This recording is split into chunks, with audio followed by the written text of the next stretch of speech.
அந்த பாப்பா எந்த கேஸ்ட் என்ன ஏதுன்னு கேட்கல. இப்போ வேற ஜாதி அனுமதிப்பாங்களான்னு. இப்போ அவ ஓகேன்னா நான் இந்த நிமிஷம் என் பையனை கல்யாணம் பண்ணி கூட்டிட்டு போறேன். இப்போ அந்த பொண்ணு பட்டியலினத்தை சேர்ந்த ஒரு பெண்ணுன்னு சொல்றாங்க. இப்போ உங்களுக்கு ஓகேயா? வீட்டுக்காரர் கேட்கணும் சார். இப்போ நான் பட்டியலினத்தை சேர்ந்த பொண்ணு இந்த பொண்ணு சொன்ன உடனே நான் வீட்டுக்காரரை கேட்குறேன். இது என்ன மனப்போக்கு? இப்படியான ஒரு மனப்போக்கு இருக்கிற இடத்துல ஒரு படித்த நவீன பெண் எப்படி வந்து வாழ்வா?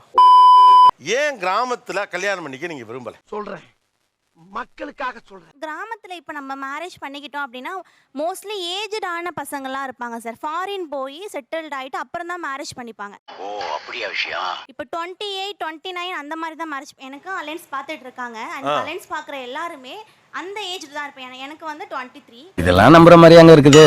எனக்கு பார்க்குற எல்லாருமே 28, 29, 30 அதுக்கு மேல ஏஜ்டான பசங்க அந்த மாதிரி தான் வராங்க. மூஞ்சி சார் மூஞ்சி, சில மூஞ்சிகளை பார்த்தாதான் போட்டு விடணும் போல தோணும். எந்த ஏஜில் மாப்பிள்ளை இருந்தால் நல்லது உங்களுக்கு? 26, 27 இருந்தால் எனக்கு ஓகே.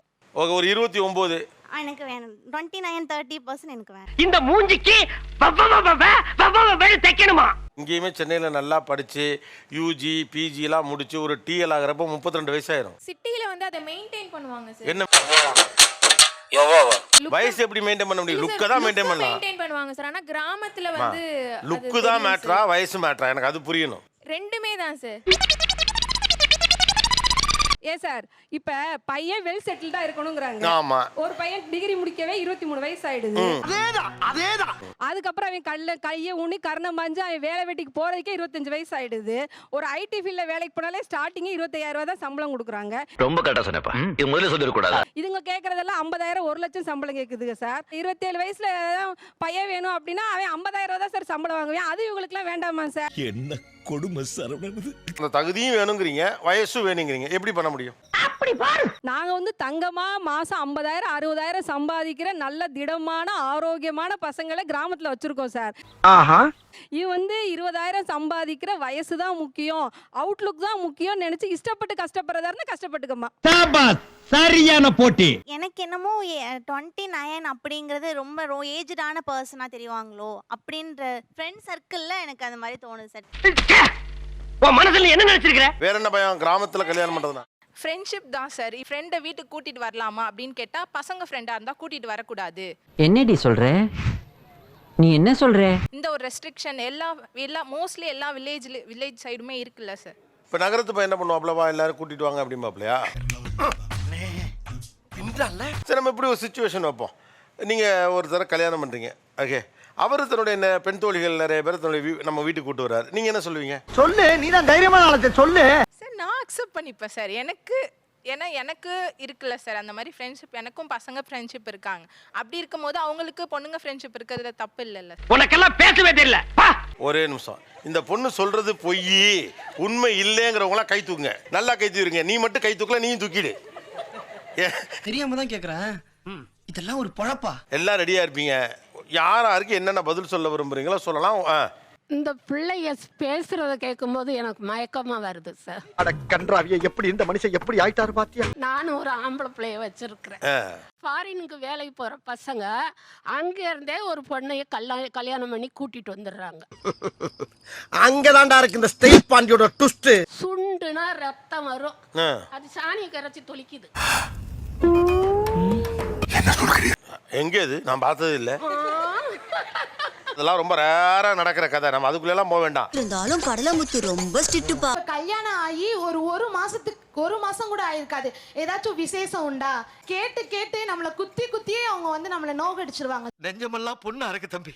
ஆரோக்கியமான பெண் அப்படின்ற போது விசேஷம் கேட்கறது உலகத்துல எல்லாருமே சிட்டி மாமியார். ஒரு நிமிஷம் பார்த்தீங்களா அந்த வேர்டை எப்படி கொண்டாந்து பாருங்களேன். ஆரோக்கியமான பெண்ணுனா கருத்தரிக்கணுங்கிற மாதிரி ஒரு லைன் சொல்றீங்க. இப்ப ஆரோக்கியமான பையன் அவனுக்கு அவனை கேட்கறது இல்லையே. கரெக்ட், நியாயமான பேச்சுப்பா. உங்க மைண்ட்ல கிராண்டட்னா என் பையன் குவாலிஃபைடா தான் இருக்கான், ஆரோக்கியமானவனாகத்தான் இருக்கிறான், குறையென்று ஒன்று இருந்தால் அது உன்னிடம் தான் இருக்கும் அப்படின்னு எப்படி முடிவுக்கு வரீங்க? சபாஷ், சரியான போட்டி. குழந்தை பெத்துக்கலனாவே ஆரோக்கியம் இல்லாத பெண்ணுங்கிற மாதிரி ஒரு லைன் அறியாமலே வருது ஒவ்வொன்றா. ஆரோக்கியமான பெண்ணு, குழந்தை பிறப்பு, இதெல்லாம் உங்க மனசுக்குள்ளே இருக்குல்ல. நீயே இவ்வளவு கேவலமா இருக்கேன்னு சொல்ல வர்ற. கிராமத்துல சொத்து பத்து சேர்த்துறானுங்க. அப்புறம் என்ன உங்களுக்கு குறைச்ச? நல்ல பையன் செட்டில்டா இருக்கான், கல்யாணம் பண்ணிட்டா என்னன்னு கேட்கறாங்க. அப்படி பாரு, அது வந்து அவங்க வீடு, அவங்க சம்பாரிச்சு வாங்கினது. அங்க வந்து ஈக்குவாலிட்டி இருக்காது. இப்ப நகரத்துல வேலை பார்க்குறவங்க அவங்களும் வேலை பார்க்குறாங்க, நானும் வேலை பார்க்குறேன். 2 பேரும் ஈக்குவலா ஷேர் போட்டு புது வீடு எனக்கு ஏத்தாப்புல வாங்குவேன். ஓ நீ அப்படி வரியா? 2 பேரும் சம்பாரிச்சு இப்பதான் நீங்க ஸ்டார்ட் பண்றீங்க. ஓகேவா? நீங்க ப்ராப்பர்ட்டி லேண்ட் வாங்கணும், அதுக்கு இஎம்ஐ எடுக்கணும், நீங்க அதுக்கு லோன் போடணும், அதுக்கு டே அண்ட் நைட் நீங்க ஒர்க் பண்ணணும். போதும் லிஸ்ட் பெருசா போய்கிட்டு இருக்கு. பையன் உனக்காக ஒரு வீடு கட்டிட்டு காத்துட்டு இருக்கும்போது அந்த பையனை விட்டுட்டு இனிமே தான் நாங்க ஸ்டார்ட் பண்ண போறேன். அதுல எனக்கு ஈக்குவாலிட்டி இல்ல சார். ரைட், ஈக்குவாலிட்டி இல்ல. இதான் அடம் பிடிக்கிறிய நீ. நீங்க எதை ஈக்குவாலிட்டின்னு நினைக்கிறீங்க? கணவனோட வீட்டுல மனைவி வந்து தங்குறது ஈக்குவாலிட்டி இல்லையா? நீங்க இப்ப என்ன சொன்னீங்க? அதுல வந்து தங்குறதுல உனக்கு என்ன சிரமம்னு கேட்டீங்க. இல்லையே அதெல்லாம் இல்லையே. இல்லையா இருக்குடா அதுல வந்து வாழ்றதுல உனக்கு என்ன சிரமம்னு கேட்கல. இப்போவும் நீங்க என்னை தங்கத்தான் சொல்றீங்க. அப்ப எங்க இருக்கு உரிமை எனக்கு? உச்சாம்பாடுறா ஒரு புது பாயிண்ட். சில சமயம் சண்டைக்கு காரணமே அவங்களா தான் சார் இருக்காங்க. ஸோ அப்படி இருக்கிறப்போ அவங்க சமாதானப்படுத்துறேன்ற ஒரு வழியில ஒன்று பண்ணி சண்டையை ஏற்றி விட்டுருவாங்க. நீங்க தான் உங்க கணவனை தான் கைக்குள்ள முந்தாடியில முடிஞ்சுக்கணும்னு ஆசைப்படுறீங்கல்ல. டவுன் மாப்பிள்ளை மட்டும் ஏன் முடிஞ்சுக்கணும்னு ஆசைப்படுறீங்க? கிராமத்து மாப்பிள்ளையும் முடிஞ்சீங்க. உங்க அம்மா நீங்க தான் விட மாட்டீங்களே. சாம்பார் அப்ப எனக்கு எது நேசின்னு சொல்லு. உன் புருஷன்கிட்ட இருங்க, இப்போ பேசும்போது உனக்கு சொல்றது உரிமை இருக்குல்ல. டேய் ஏன்டா கொந்தளிக்கிற? நாங்களா ஒரு பிரச்சனையை நாங்க சொல்றதே கிடையாது சார். இப்போ நூதகமா வந்து இவங்க வந்து என்னடா அவ போற புக்கில் இப்படி பண்ணிட்டு போறான்னு அப்படி சிரிச்சுக்கிட்டே சொல்லும் போது அது மண்டியில இருந்து அப்படி வருது பிரச்சனை. எப்படி நம்மால் பின்றேன் பாரு. உன் தாயார் சொல்றாங்களே, உன் மாமியா என்னம்மா பண்ணுச்சுன்னு உடனே போனை போடுறீங்க இல்லையா? இந்த மாதிரி பண்ணல அவன் போது அவளை எங்க வைக்கணுமோ அங்க வை. சும்மாவா? நம்ம சங்கத்தோட ரத்தம் உடம்புல ஓடுது இல்ல? நாங்களும் பெத்தவ தானம்மா. ஏமா சொல்லுமா, நாங்களும் பெத்தவ தானம்மா. 3 ஆம்பளை பிள்ளைய பெத்து வச்சிருக்கா. ஆனா என்ன பிரயோஜனம்? அம்மன் ஜல்லிக்கு பிரயோஜனம்லடா. அப்ப எங்க மாமியாரே டோட்டலா வேணான்றீங்க. நகரத்து மாமியார் மட்டும் உங்களை ஒண்ணுமே பண்ண மாட்டாங்களா? டெல் மீ கிராமத்துல உள்ளவங்களா இருந்தாலும் வயல் வேலை இருக்கும், ஆடு மாடை ஓட்டிட்டு போயிடுவோம். சின்னஞ்சிறுசுங்கன்னு விட்டுட்டு வழிகட்டாயமா பிள்ளை இருக்கிறதுக்கு பில்லருவா எடுத்துட்டு நாங்க கிளம்பிடுவோம். ஏங்க அப்பா ரொம்ப லென்த்தா இருக்கு. ஏன்டி வந்த வயலுக்கு ஏன் பில்லுதான் இருக்கு, வைக்கலாம் இருக்கா வீட்டுல? அவன் வீட்டுல இருக்கிறான் இன்னைக்கு. அப்படிலாம் அந்த ஒரு செய்கை காட்டுறோம் பாரு. எப்படி சிக்கிரிக்கம் பாத்தியாப்பா? அது சூப்பர் பா. கிராமத்துல மட்டும் தான் கிடைக்கும், டவுன்ல என்னைக்குமே கிடைக்காது. என்ன டயலாக்? இவங்க சொல்றாங்கல்ல, எங்க அம்மாக்கு ஃபோன் பண்றேன். எங்க பெத்த அம்மாக்கு ஃபோன் பண்றது பிரச்சனையா இருக்கான். பக்கத்து வீட்டுக்காரங்க யாருன்னே தெரியல. அப்ப அவங்களுக்கு சொல்றீங்க, அது நியாயமா சொல்லுங்க? நானும் இது என்ன அரே நீ அப்பா உனக்கு வளர்த்து தாரவாத்து குடுக்குற எல்லாமே உனக்கு அந்த உரிமைகள் இருக்கு. எல்லாத்தையும் பயன்படுத்துறேன் நான். ஒரு பெர்சன்டேஜ் எனக்கு ஒரு 10% ஒரு தாயார் அனுபவிக்க கூடாதா? ரைட் விடு. இந்த கிளி கிளிக்கிறாளே எந்த ஒரு காரியா இருப்பா? கிராமத்துல கல்யாணம் பண்ணி போறேன் அப்படின்னா எதை நினைச்சாலும் பயமா இருக்கு. அத வேற ஞாபகப்படுத்திட்டீங்க. பொண்ணு வேற ஜாதி வேற சமூகமா இருந்தாலும் ஓகே அப்படின்ற மனநிலைமைக்கு இன்னும் போல.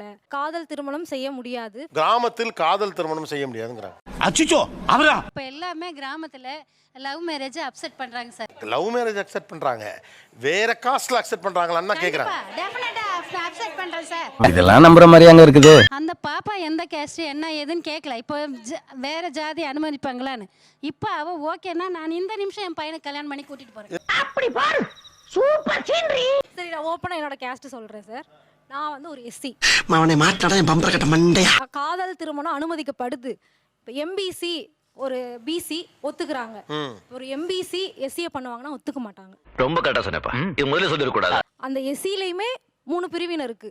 அதுல இன்னும் எஸ்டி எஸ்சிஏனா கண்டிப்பா ஒத்துக்க மாட்டாங்க. என்ன கொடுமை சரவணன். இப்ப அந்த பொண்ணு பட்டியலினத்தை சேர்ந்த ஒரு பெண்ணுன்னு சொல்றாங்க.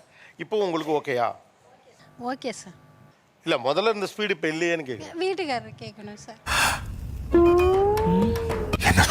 என்ன முதல்ல மட்டும் வீட்டுக்காரர் கேட்கல? இப்ப நான் பட்டியலினத்தை சேர்ந்த பொண்ணு இந்த பொண்ணு சொன்ன உடனே நான் வீட்டுக்காரரை கேட்கிறேன். கரெக்ட், நியாயமான பேச்சுப்பா. இல்ல இது சிரிக்கிறதுக்கான விஷயம் இல்ல. நீங்க அந்த இடத்தில் இருக்கிற ஒருவரின் மனநிலையிலிருந்து அதை பார்க்கணும். அதாவது வாய்க்கு வந்தபடி எல்லாம் பேசப்படாது. எதா இருந்தாலும் நியாயமா பேசணுமா இல்லையா? இது என்ன மனப்போக்கு? இப்படியான ஒரு மனப்போக்கு இருக்கிற இடத்துல ஒரு படித்த நவீன பெண் எப்படி வந்து வாழ்வா? எவ்வளவு கேவலமான பிறவிங்க இல்ல நம்ம. பொண்ணை பிடிச்சிருக்கு, இந்த பொண்ணை மருமகளாக்கிக்கணும்லாம் தோணிருச்சு. இப்போ எது உங்களை தடுத்துருச்சு? சொல்லு தெரியல சார். தெரியல. சோலி முடிச்சு. இவங்களுடைய ரியாக்ஷனுக்கு உங்க பதில் என்ன? இது நாங்க எப்பவுமே அனுபவிச்சுட்டு இருக்க ஒரு ஒண்ணு. இது எனக்கு புதுசு கிடையாது. நமக்கு மட்டும் ஏன் இப்படி எல்லாம் நடக்கிறது? படிக்கிறதுல காலத்துல இருந்து இப்போ வரையவே பொண்ணுங்கன்னு கிடையாது, பசங்க எல்லா இடத்துலயுமே ஒரு இதை வந்து நாங்க அனுபவிச்சுட்டு தான் இருக்கோம். நீங்க வந்து இடைநிலை ஜாதிகள் அப்படின்னு சொல்லப்படக்கூடிய ஜாதிகள் எல்லாம் வந்துடுறீங்க. ஏன்னா பொண்ணு பையன் கிடைக்கிறது கஷ்டமா இருக்கு. அதுவே பட்டியலினம் அப்படிலாம் போறப்ப வந்து அப்போ வந்து ஆட்டோமேட்டிக்கா அந்த எண்ணம் வந்துடுது. காலம் மாறி போச்சுடா. கஷ்டமா இருக்கு. ஒரு பொண்ணை ஏமாத்துற மாதிரி ஒரு ஃபீலிங். ஒரு சொல்லிட்டு நம்ம தப்பு செஞ்சிட்டோமோன்னு வருத்தப்படுறோம் சார். இந்த அடக்கத்தை நீங்க கத்துக்கணும். ஆமா சார். இந்த அடக்கம் உன்னை எங்கேயோ கொண்டு போய் விட்டுரும்ல. பகிரமா அந்த பொண்ணுகிட்ட மன்னிப்பு கேட்குறேன். ஆனா மனசுக்கு உங்களுக்கு ரொம்ப பிடிச்சிருக்கு அந்த புள்ள இல்ல? பிடிச்சிருக்கு சார். இப்படியே உசுப்பேத்தி உடம்ப ரணகலம் ஆக்கிட்டாங்கடா. அந்த பொண்ணு வந்து உங்களுக்கு சொன்னது வந்து அவங்க வலியை உங்களுக்கு கடத்தியிருக்காங்க. பட் அதன் வழியா நீங்க அந்த வலியை உணர்றீங்க. ஆனா உங்களால மனம் மாற முடியல. ஏன்னா நீங்க தனிநபரா இல்ல. இல்ல நேவே சிந்திக்க வச்சுட்டானே. சார், படிப்பும் பதவியும் வந்து ஒரு மனிதனை ரொம்பவே மாற்றும் சார். ஒன்று படிப்பு நல்லா படிச்சுட்டா நீங்கள் ஐஏஎஸ்ஸாக இருக்கீங்கன்னா எல்லாருமே நீங்க ஐஏஎஸ்ஸா? என்ன ஜோக் காட்டுறீங்களா? என்ன ரங்கா ஜோக் காட்டுறீங்களா? நான் எந்த ஜாதியில் இருந்தாலும் நான் எந்த மதத்தில் இருந்தாலும் என்னை நீங்கள் சக மனிதனாக பார்த்தால் தானே அது நல்ல இடம். நீ படிச்சு பெரிய ஆளாயிடு அப்ப நான் உன்னை மதிப்பேன். அதுக்கு எதுக்கு நீங்கன்னு கேட்குறேன். எனக்கு யார் சாமி இவன்? எங்கிருந்து வந்திருக்கான்? அவங்க ஏதோ பெருமையா சொன்னாங்க. வெள்ளை வெள்ளைன்னு இருக்கும், சுண்டுனா ரத்தம் வரும், அந்த பொண்ணு இங்கே சாணி மொழிகி போடுது. நம்ம இந்த சோஷியல் மீடியாலாம் பார்க்குறோம். வெளிநாட்டிலேருந்து யாரோ ஒரு பொண்ணு இன்டர்நெட் வழியாக காதலிச்சு இங்கே வந்து அதை அப்படியே பயங்கரமாக போட்டுறீங்க, கொண்டாடுறீங்க. நம்ம ஊர் புள்ள, நம்ம கண்ணு முன்னால் வளர்ந்த புள்ள, நம்மளோட தாயா பிள்ளையா புலங்கனை விட்டு புள்ள. இப்போ ஒரு பட்டியலினத்தை சேர்ந்த புள்ள அப்படிங்கிற ஒரு காரணத்திற்காக நீங்கள் நவந்து வைக்கிங்கன்னா அப்புறம் என்ன வாழ்வியல் சூழல் கரெக்டாக இருக்குன்னு அர்த்தம்? மூஞ்சி மாறையும் பண்ணி போயிடலாம். பண்ணி மாற்றம் வந்து இள சமுதாயத்துக்கிட்டையும் வளரணும்னு நான் நினைக்கிறேன். புரியல. இளைஞர்கள்ட்ட பற்றி இல்லைங்கிறீங்களா? இளைஞர்களே எப்படி இருக்கும்னு ஒரு கேள்வி இருக்கு. தேவையில்லாத ஐடியாலாம் கொடுத்துட்டு நம்மளை இறக்கி விட்டு படிக்க பார்க்கறானே. நான் ஒரு பட்டியலினத்து பையனை கல்யாணம் பண்ணிப்பேங்கிறவங்க எவ்வளோ பேர்? அப்ப புரியல, இப்ப புரியுது. அங்கேயாவது மனசு குறுகுறுத்து போய் அந்த அம்மா முகமே வாடி போச்சு. எனக்கே அவ்வளோ பார்த்தா அவ்வளோ சங்கடமா இருக்கு. இப்போ நீங்க யாரை மாடர்ன் இல்லைன்னு சொல்றீங்க? வெக்கமா இல்ல? ஒருத்தர் கூட கை தூக்கலையே. வீட்டில் ஒத்துக்க மாட்டாங்க. கிராமத்தை விட்டு வெளியில வந்துடணும்னு சொல்றீங்கல்ல, ஏன் ஜாதியிலேருந்து வெளியில வர மாட்டேங்கிறீங்க? இது ஒரு நல்ல கேள்வி. குறைஞ்சபட்சம் இந்த பக்கம் ஒரு எத்தனிப்பு இருந்தது, ஒரு தவிப்பு இருந்தது, ஒரு குற்ற உணர்வு இருந்தது. ஒண்ணுமே இல்லைங்க. என்ன பண்றது சார்? நாங்க வேணான்லாம் சொல்லல சார். இப்ப சமூகம் என்ன சொல்லும்? இப்ப பேசுறீங்க சமூகத்தை பத்தி. இதுக்கு முன்னால சமூகத்துக்கு எதிராகவே தான் நீங்க பேசுனீங்க. அதேதான். என்ன சொன்னீங்க? சமூகம் தானே கேட்டுச்சு குழந்தை பெத்துக்கிறத பத்தி. ஆமா சார். அது தப்புன்னு சொன்னீங்கல்ல.